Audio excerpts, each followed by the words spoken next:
This video is sponsored by Squarespace. Pork has got to be the most polarizing meat, possibly the most polarizing food. Pork is, by some reckoning, the most popular meat in the world, accounting for more than a third of global meat consumption. Yet at the same time, about a third of humanity studiously avoids eating pigs. Now, I can't find any hard data on that last point, that's just a guess, but Islam, of course, strictly forbids eating pork. Hinduism is not wild about pork. It's safe to say that a very large share of humanity thinks that this very popular food is inherently unclean. And why? Nobody knows why. I mean, you might have a reason for yourself why you regard pork as unclean, but I'm here to tell you that anthropologists and archaeologists and theologians have all been arguing about the historical origins of the pork taboo for a really long time, and there is no clear scholarly consensus on the matter. Or rather, there is a consensus that we really aren't sure where the pork taboo comes from historically. We get very little help from the primary sources. Here in the Torah is where we first see pork taboo codified in Abrahamic religious law. Leviticus and Deuteronomy, both written down somewhere in the first millennium BCE. Ancient Jewish law says pork is bad because pigs have a cloven hoof but don't chew their cud. And what does that even mean? Well, cloven hoof means a hoof divided into multiple toes. Here's a horse hoof. It's all one piece. It has no toes. Here's a deer hoof. It's got multiple toes. It is cloven. Cows, goats, and sheep all have cloven hoofs. And ancient Israelites had no problem with eating cows and sheep and goats. Why? Because in addition to having a cloven hoof, they also chew their cud. And what does that mean? Well, one of the biggest differences between you and me and goatee here is that goatee can digest grass and other foods comprised primarily of cellulose. Cellulose is this really big sugar that makes up the main structural bulk of most plants, and we simply cannot digest it. It's just fiber. It passes right through us. But ruminants like goatee swallow grass whole. Bacteria in their guts start fermenting or breaking down the cellulose, and then comes the gross part. Goatee barfs up some of that fermented grass and then chews on it to break it down further before swallowing it again. That is what it means for an animal to cheweth the cud.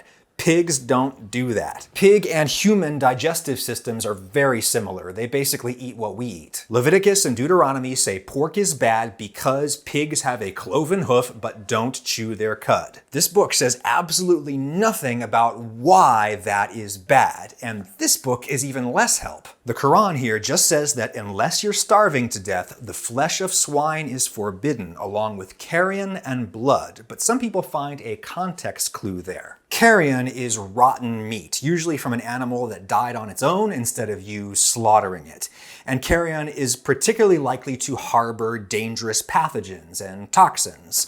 Likewise, blood is particularly likely to harbor pathogens. That said, you can kill them through cooking them, just like you can with any freshly slaughtered animal product. People eat blood all the time, but a lot of people look at this list and naturally assume that the prohibition against pork must have been some kind of ancient health and safety code. This is a theory that gained a lot of traction in the 19th century when scientists first made the link between the parasitic disease trichinosis and the roundworms often found in undercooked pork. Trichinosis was really pervasive in Europe and the Americas in the 19th century. And at that same historical moment, intellectuals in the West were really eager to reconcile religious teaching with their newfound scientific knowledge. And the new understanding of trichinosis imbued a kind of scientific logic into the Old Testament, and that was something that was very attractive to people at the time. But more recent scholarship casts a lot of doubt on the trichinosis theory. The American anthropologist Marvin Harris wrote a very influential book in the 1980s on meat taboos. My contention, he writes, is that there is absolutely nothing exceptional about pork as a source of human disease.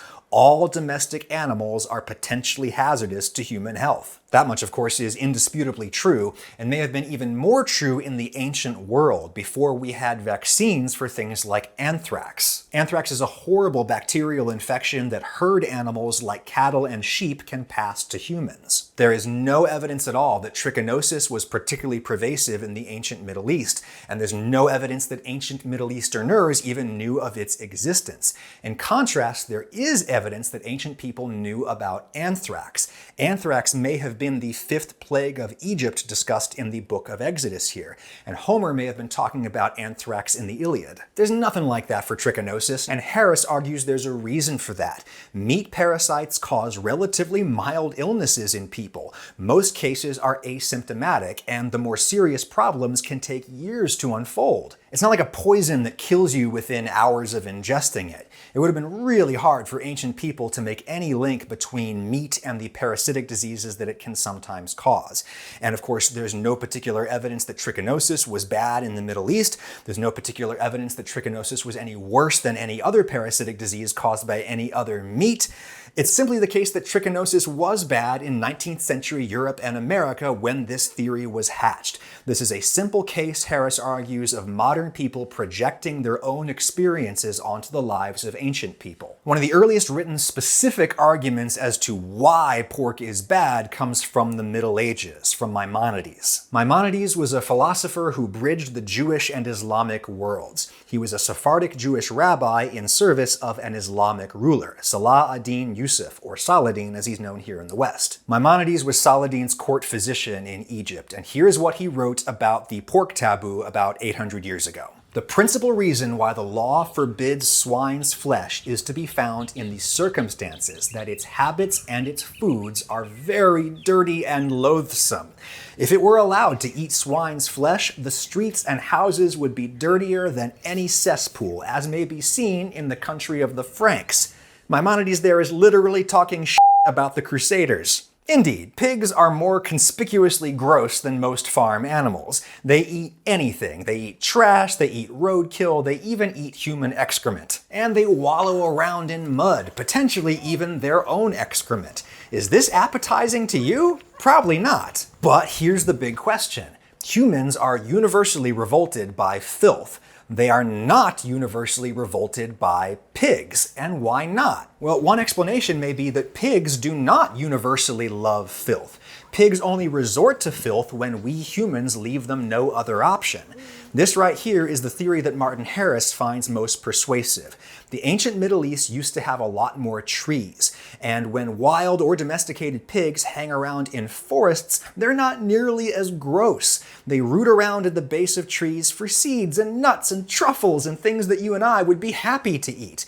And they don't need to wallow in the mud because they have shade. Contrary to what the expression sweating like a pig would lead you to believe, pigs have no sweat glands. And they have small lungs, so panting is not a great way for them to shed excess heat. In hot, sunny climates like here in the American South, basically the only way for pigs to get cool is to cover themselves in mud.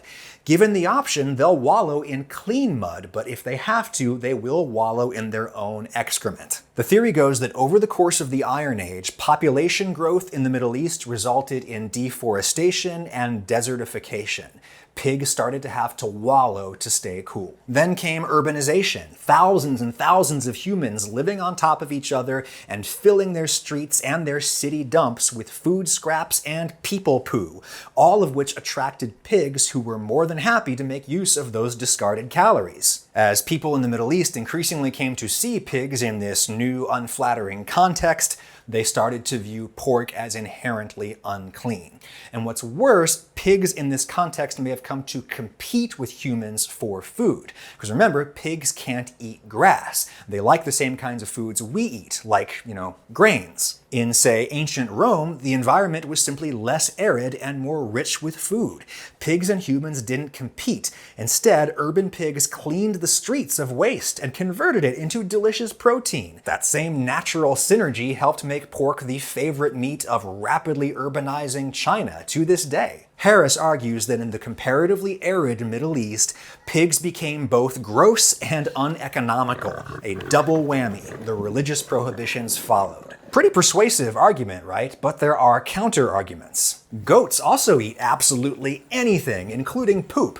Jews and Muslims have no religious opposition at all to eating goat, nor do they have any problem eating chicken, despite chicken coops being almost as gross as pigsties, and despite chickens not being able to live on grass either. Those chickens are eating grain that I could be eating instead, directly. They're competing with me, but maybe a little bit less than pigs would. Some more recent scholarship indicates that chickens may have simply supplanted pork in the Middle Eastern diet because they do what pigs do, only better. This is a 2015 paper from the archaeologist Richard Redding at the University of Michigan. He argues that chickens can live in cramped urban spaces, just like pigs. They convert food scraps into protein, just like pigs, but they do it more efficiently. They make eggs in addition to meat. Pigs don't do that. And chickens are smaller, which means you can just kill one, cook it, and eat the whole thing immediately. That's a big bonus in a hot climate where meat goes bad really fast once you've slaughtered the animal. Redding argues that chickens were just better suited to the Middle East than pigs were. They simply got there later, and when they did, they supplanted pigs. But if that were true, why would you need a religious prohibition against pigs? Wouldn't people just naturally do the thing that worked better? Well, one thing more recent archaeology shows is that pig eating never really stopped in the Middle East, and it wasn't just limited to non-Israelites like the Philistines. Ancient Jews in various parts of the region ate pig, which makes sense, right? Nobody makes laws against things that nobody is doing. What's clear is that once the pork taboo took hold, it became a way for people to distinguish themselves from other people. Indeed, this is another pretty recent paper I've been showing you where archaeologists found Israelites from the northern kingdom were probably still eating pork when they migrated into the southern kingdom around the turn of the 7th century BCE. The law we see in the Torah might have been a mechanism of assimilating these northern Jews into the southern culture that eschewed pork. In time, the pork taboo became a way for the Israelites to distinguish themselves from the Romans. And then it became a way for the Muslims who inherited the Abrahamic tradition to distinguish themselves from, say, those dirty crusading Franks with their filthy streets. It's easy to imagine why the pork taboo spread and why it persists to the point where my pork recipes here in this global platform get noticeably fewer views than my other meat recipes. But where the pork taboo first came from, nobody knows for sure. What I do know for sure is that people of all religions and dietary codes can make a beautiful and functional website with Squarespace. Whether you want to spread the good word of your particular faith tradition or just sell some widgets, Squarespace can help you throw together a website with just a few simple ingredients. Really, all you need are some pictures and something to say. You choose a template, you replace their stock imagery with yours, and you get typing. Once you've got your design, Squarespace helps you run your site. Whether you need to take credit cards, take appointments, or send out email blasts, all of those functions are built right in here. Squarespace is the only company you'll have to deal with when it comes to managing your web presence. And you can play around with a template right now for free. You don't even have to put down a credit card on file. But once you're ready to publish or to register a custom domain, you can do us both a favor and save 10% by going to squarespace.com/Ragusea. That link of mine is in the description. Thank you, Squarespace, and thank you, piggies.